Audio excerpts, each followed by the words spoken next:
अंधेरीतील पूनमनगर मधील Saint Xavier शाळेच्या मुख्याध्यापकांनी 6 वर्षाच्या मुलासोबत लैंगिक अत्याचार केल्यानं पालकांनी शाळेत येऊन तोडफोड केली आहे। पोलिसांनी या मुख्याध्यापकाला अटक केली आहे। संतप्त पालकांनी शाळेसमोर धरणं आंदोलनही केलंय।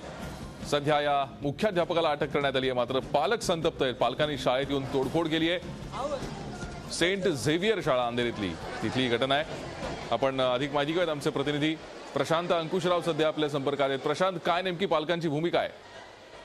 भूषण, हे कालची घटना आहे। काल पोलिसांनी त्या प्राध्यापकाला, ज्या प्रिन्सिपलला अटक सुद्धा केलेली आहे, पण पोलिसांचं जे पालकांचं म्हणणं होतं की त्या अजूनपर्यंत त्या प्रिन्सिपलला अटक झाला नाही असं त्यांचं म्हणणं आहे। कुठेतरी दोघांच्या पोलीस आणि आले होते, त्यांनी येऊन तिकडे तोडफोड केली। त्यांनी तिकडचे जे शिक्षक होते त्यांना सुद्धा डांबून ठेवण्याचा प्रयत्न करण्यात आला होता।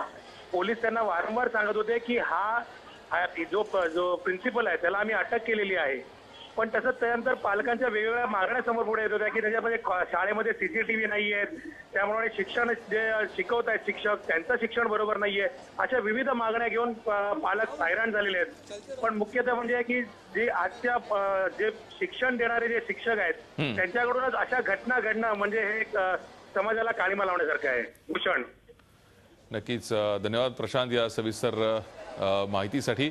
आपण पाहूयात पालकांनी नेमक्या या संदर्भात काय प्रतिक्रिया दिल्या आहेत।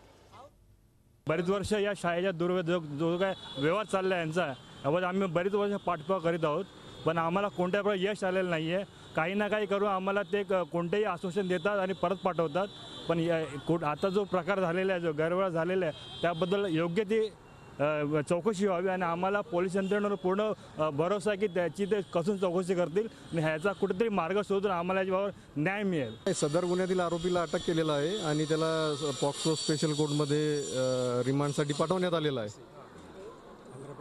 आणि त्याला 15 तारखेपर्यंत पीसी मिळालेली आहे। तर हे लोकांनी अफवावर विश्वास ठेवू नये। आरोपीला अटक केलेली आहे आणि आम्ही जबाबदारीने बोलतोय। झी 24 तास रहा एक पाऊल पुढे।